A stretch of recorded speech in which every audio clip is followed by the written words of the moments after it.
I was 11 years old the first time my parents decided I was old enough to figure things out. They didn't say it like that, of course. They said it casually, almost like it was a normal thing, like leaving your kid alone with $20 and no plan was just part of growing up. It was a Friday afternoon. I remember that clearly, because Fridays used to mean something to me. Cartoons after school, pizza if my mom was in a good mood, that small, safe feeling that the week was over and everything was okay. But that Friday felt different the moment I walked through the front door. The house was too quiet. No TV, no music, no smell of food, just silence. I dropped my backpack by the door. "Mom?" I called out. No answer. "Dad?" Nothing. For a second, I thought maybe they were upstairs, or outside, or just busy. But then I saw it, an envelope on the kitchen counter, my name written on it. Not in neat handwriting, just quickly scribbled, like it wasn't meant to feel important. I walked over slowly. Something about it made my stomach tighten. I picked it up, opened it. Inside was a $20 bill, and a note. I unfolded it, and read it twice because the first time didn't feel real. "We had to leave for a few days. You'll be fine. There's food. Don't cause problems. Mom." A few days? My chest tightened. What?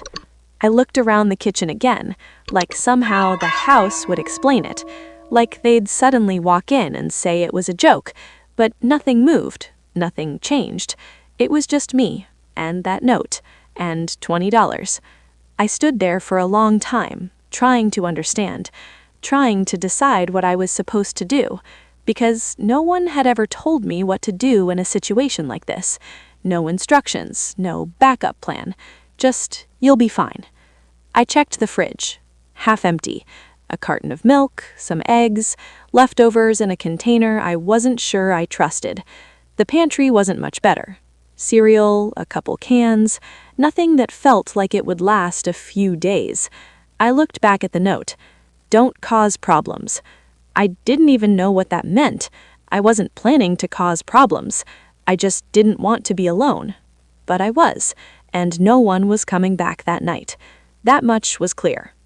I remember sitting at the kitchen table, staring at the $20 like it was supposed to solve something, like it meant I was capable, like it meant they trusted me. But it didn't feel like trust. It felt like being left. I didn't cry. Not right away. I think part of me was still waiting, still hoping this was temporary, that they'd walk in and say, "Just kidding," but they didn't. The sun started to go down. The house got darker. And that's when it hit me. I was really alone, at 11, with no one checking on me, no one calling, no one even asking if I was okay. I locked the doors, checked the windows, turned on every light in the house. Not because I needed to, but because silence feels louder in the dark. I tried to watch TV, couldn't focus, tried to eat, barely touched anything. Every small sound made me jump. Every shadow looked like something else, and all I could think was, what if something happens? What if I get sick? What if someone breaks in? What if... No, I pushed it away, because there was no one to call, no one to fix it, just me, and somehow I had to make that enough. The first night was the hardest. I didn't sleep much, just laid there in bed, staring at the ceiling, waiting, hoping. But morning came, and they still weren't back. Day 2 felt longer, colder, like the house itself knew something was wrong. I used the $20 that afternoon, walked to a small store a few blocks away, bought bread, peanut butter, some snacks, trying to stretch it, trying to make it last. The cashier looked at me for a second. "You here by yourself?" he asked. I froze. "Yeah." He nodded slowly, didn't ask anything else. But the look he gave me, it stuck. Like he knew, like he could tell something wasn't right. I walked home faster after that, because suddenly it didn't just feel like I was alone, it felt like people could see it, and I didn't want that. I didn't want anyone asking questions, because I didn't have answers. By the third day, something changed. Not outside, inside. The fear didn't disappear, but it shifted, turned into something else, something quieter, something stronger, like a voice in the back of my head saying, "You have to handle this." So I did. I rationed food, I kept the house clean, I followed the rules, did everything they would expect if they were there, even though they weren't, especially because they weren't. And then, on the fourth day, something happened, something I didn't expect, something that changed everything. It started with a knock on the door, soft but clear. I froze. My heart started racing instantly. No one was supposed to be there. No one knew I was alone. Another knock, louder this time. I walked slowly toward the door. Every step felt heavier. "What if they're there?" I whispered, but something didn't feel right. I stood on my toes and looked through the peephole, and my stomach dropped, because the person standing outside wasn't someone I recognized. A woman, mid-30s maybe, well-dressed, calm, like she had every reason to be there, like she wasn't surprised at all. I stepped back from the door, my heart pounding. "Who is that?" Another knock, then her voice. "Open the door, sweetheart." My breath caught. "Sweetheart? I know you're in there."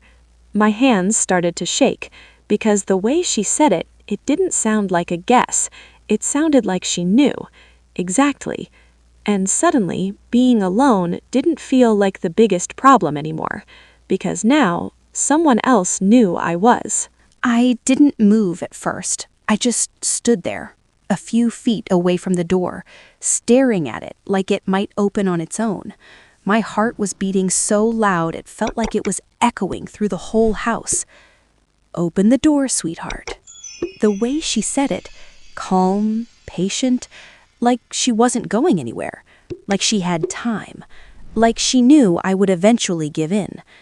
"I know you're alone," she added. That's what made my stomach drop. Not the knocking, not even her voice.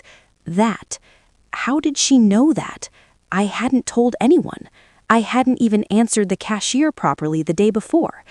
I backed up another step. "No," I whispered to myself. "Don't open it. Don't say anything." That's what they always say, right? Don't talk to strangers. But then she knocked again, this time slower, more deliberate. "Your parents aren't coming back today," she said. My breath caught. "What?" I stepped closer to the door without realizing it, close enough to see her again through the peephole. She hadn't moved, still standing there, composed, almost relaxed, like this wasn't unusual for her. "Who are you?" I asked, my voice barely above a whisper. She smiled slightly, not in a friendly way, in a knowing way. "Someone who's here to help you." I shook my head instinctively. "I don't need help." "You've been alone for 4 days," she said calmly, "with limited food, limited money, and no adult supervision." My fingers tightened against the doorframe. "How do you know that?" She tilted her head slightly. "Because I've been watching." A cold wave ran through my body. "Watching? What does that mean?" "It means," she said softly, "you've done very well." That should have felt like praise, but it didn't. It felt like something else, like I was being evaluated, judged. I stepped back again. "I'm not opening the door." She didn't react, didn't get angry, didn't push. She just nodded slowly. "That's okay." Silence fell between us for a moment. Then she reached into her bag. My heart jumped. "What are you doing?" "Relax. I'm not here to hurt you." She pulled out an envelope, held it up toward the peephole. I couldn't see what was on it clearly. "Your name is Emily Carter." My chest tightened. "You're 11 years old, 6th grade. You walk to school every morning at 7:45. My breath caught. "You like drawing, but you don't show anyone because you think it's not good enough." I stepped back like I'd been burned. "How do you know that?" She lowered the envelope slightly. "Because it's my job to know." "What job?" She didn't answer that directly. Instead, she said something that made my heart stop for a second. "Your parents didn't leave by accident." Silence. Heavy. Sharp. They left you on purpose. No, I said immediately. That's not true. It is. They just had to go somewhere. For 4 days? She asked gently. I didn't respond, because suddenly, that didn't sound right anymore. Not when someone else said it out loud. They wanted to see how you'd handle it. What see? I asked, my voice barely above a whisper. If you could manage on your own. My mind raced. That doesn't make sense. It does, she said, when you understand the full picture. I don't. I know. She lifted the envelope again. This is part of it. I stared at the envelope. My name was written on the front. Neat. Careful. Not like my mom's quick handwriting. Something about it felt official. What is it? I asked. Information, she said. About what? About why you were left alone. My heart started pounding again. No, that doesn't make sense. There wasn't a why. They just left. That was it. Open the door, she said softly, and I'll explain everything. I shook my head again. No. She studied the door for a moment, then sighed lightly. Okay. She crouched down, slid the envelope under the door. It stopped just inside. I stared at it, didn't touch it right away. Read it, she said, standing back up. You don't have to open the door to do that. I hesitated. Every instinct was telling me this was wrong, that I shouldn't trust her. But another part of me, the part that had been sitting alone for 4 days, the part that wanted answers, that part was louder. Slowly, I stepped forward, picked up the envelope. It felt thick, important, real. Take your time, she said. You're not going anywhere, I asked. No, she replied. I'll be right here. That didn't make me feel better, but at least she wasn't trying to force anything. I opened the envelope carefully. Inside were several pages, and something else, a small card. I pulled the card out first. It looked like an ID, but not like anything I had seen before. No school logo, no familiar design, just a name and a number. Emily Carter. Underneath, candidate status, active. My stomach tightened. What is this? I asked, my voice shaking slightly. Keep reading, she said. I swallowed and picked up the first page. Typed, structured, official. My eyes scanned the top line, and everything inside me went still. Evaluation report, subject, Carter Emily. Subject, not name, not child. Subject. My chest tightened. I kept reading, every line making less sense and more sense at the same time. Observations, behavior, decision-making, independence, problem-solving. It wasn't just describing me, it was analyzing me, like I wasn't a person, like I was something being tested. This isn't real, I whispered. It is, she said quietly. I flipped to the next page. More details, more notes, then a section that made my hands start to shake. Scenario, controlled isolation test, duration 96 hours. My breath caught. Controlled, isolation, test. No, I said, backing away slightly. No, that's not... They left you alone to see how you'd respond. I didn't know her shook head. They wouldn't do that. They already did. I looked at the paper again, at the timestamps, the notes, the observations. Day 1, fear response. Day 2, resource management. Day 3, behavior stabilization. Tears blurred my vision. This is wrong. It's not wrong, she said calmly. It's data. I'm not data, I snapped. For the first time, her expression shifted slightly. Not surprised, just interested. Exactly, she said softly. That confused me even more. What does that mean? It means, she said, you did very well. That should have felt like praise, but it didn't. It felt like something else, like I was being tested, back on the same side as the test itself. Why me? I asked. A pause. Then, because of who you are, my chest tightened. I'm just... No, she said, cutting me off. You're not just anything. Silence filled the space between us again. Heavy. Uncomfortable. Then I asked the question that had been building in my chest since she first knocked. What happens now? She didn't answer immediately, and that scared me more than anything she had said so far, because when someone like her takes time to respond, it means the answer matters. You have a choice, she said finally. My grip tightened on the paper. What kind of choice? Her voice dropped slightly, more serious now. You can stay inside, wait for your parents to come back, and pretend none of this ever happened. My heart pounded. Or you can open the door. A pause, long enough for me to feel it, and find out who you really are. I looked down at the envelope again, at the words, at the truth that was starting to form, and then I looked back at the door, at the space between me and something I didn't understand yet, something bigger, something real. My hand slowly lifted, hovering near the lock, and for the first time in my life, I wasn't just reacting, I was choosing. But something tells me whatever I choose next, there's no going back. My hand stayed on the lock longer than it should have. Not because I didn't know what I was doing, but because I did. And that made it harder, because once that door opened, everything I thought I knew about my life was going to change. I could feel it, like standing at the edge of something you can't see the bottom of.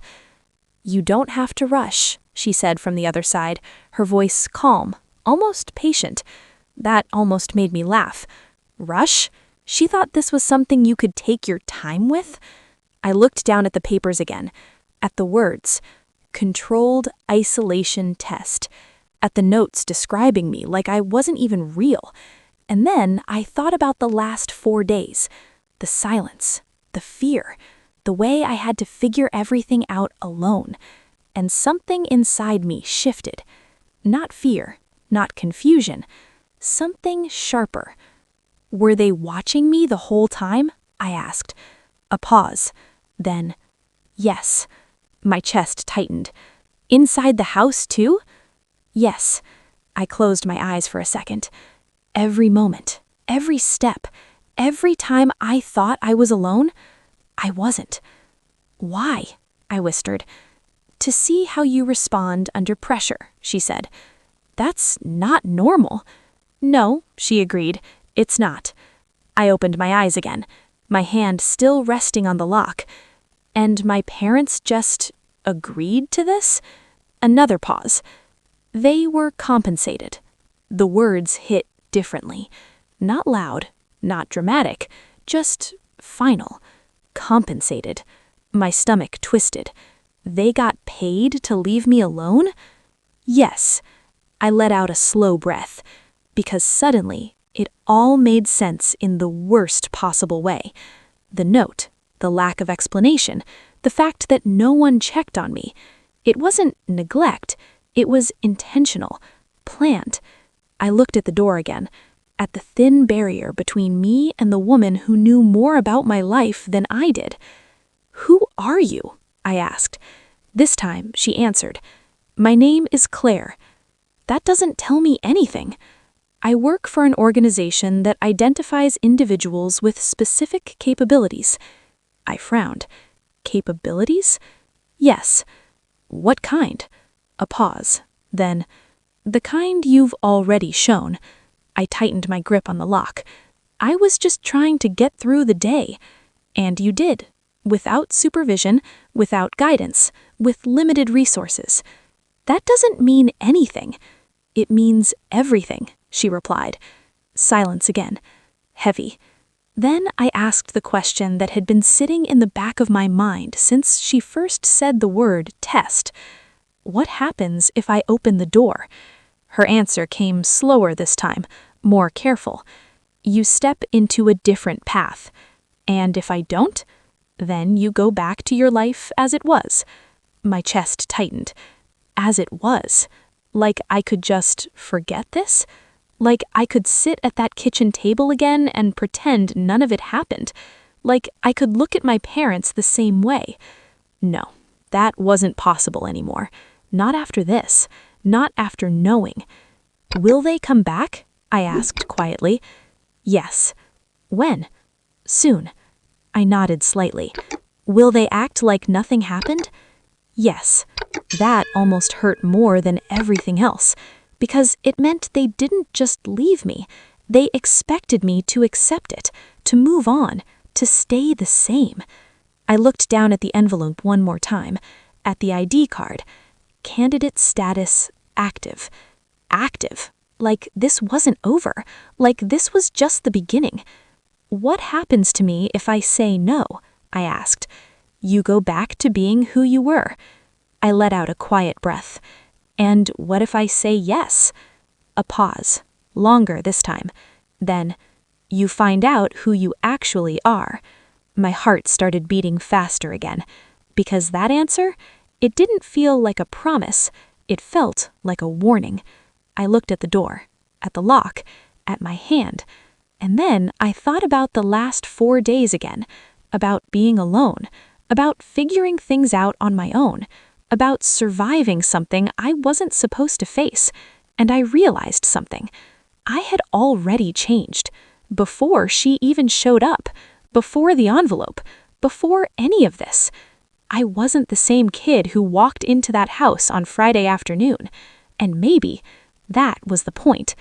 My fingers tightened. And then I unlocked the door. The sound felt louder than it should have. Final. I hesitated for just a second, then pulled it open. Claire stood there exactly how I had seen her through the peephole. Calm, composed, like nothing about this surprised her, like she had already known what I would choose. Our eyes met, and for a moment, neither of us said anything. Then she gave a small nod. Good, she said. I frowned slightly. That's it. You made a decision. That matters. I stepped back slightly. Now what? She didn't answer right away. Instead, she looked past me, into the house, like she was studying it, like it was part of the evaluation, too. Then she looked back at me. Now, she said, you come with me. My chest tightened. Where? You'll see. I hesitated. Can I take anything? She glanced at the house again, then back at me. You won't need it. That should have made me nervous. It did, but not enough to stop me, because at this point, what was I really holding on to? A house that wasn't safe? Parents who sold my trust? A version of myself that didn't exist anymore. I stepped outside, closed the door behind me, and just like that, everything changed. Again. As we walked toward her car, I couldn't stop thinking about one thing. What happens when they come back? I asked. Claire opened the passenger door for me. They'll find the house empty, she said. And? She looked at me, calm, certain. And they'll realize what they gave up. I got into the car slowly, my heart still racing, my mind still trying to catch up. Claire closed the door, walked around and got into the driver's seat. The engine started, the car pulled away from the curb, and I didn't look back. Not at the house, not at the street, not at anything I was leaving behind, because something told me there was nothing there for me anymore. Only questions, only lies, only a version of myself that didn't exist anymore. As we drove, I stared out the window, watching everything blur past, familiar places turning unfamiliar in seconds, and for the first time, I didn't feel small. I didn't feel like I didn't understand. I felt like I was finally stepping into something real, but also something dangerous, because if they had tested me once, they could test me again, and something tells me this next test won't be as simple as being left alone with $20. Claire glanced at me briefly. You're quiet. I'm thinking. About what? I looked ahead. At the road, at whatever was coming next. About what you're not telling me. A small smile touched her lips. Good. that didn't make me feel better. It made me more certain. This wasn't over. Not even close. Because whatever this organization was, whatever they saw in me, whatever they wanted from me, I had a feeling I was only just beginning to understand it. And something tells me, by the time I do, there won't be a way back. If this story pulled you in and kept you hooked till the end, don't forget to like, share, and subscribe for more intense, emotional, and suspense-filled stories like this. Because, trust me, this story isn't over, and what happens next might change everything.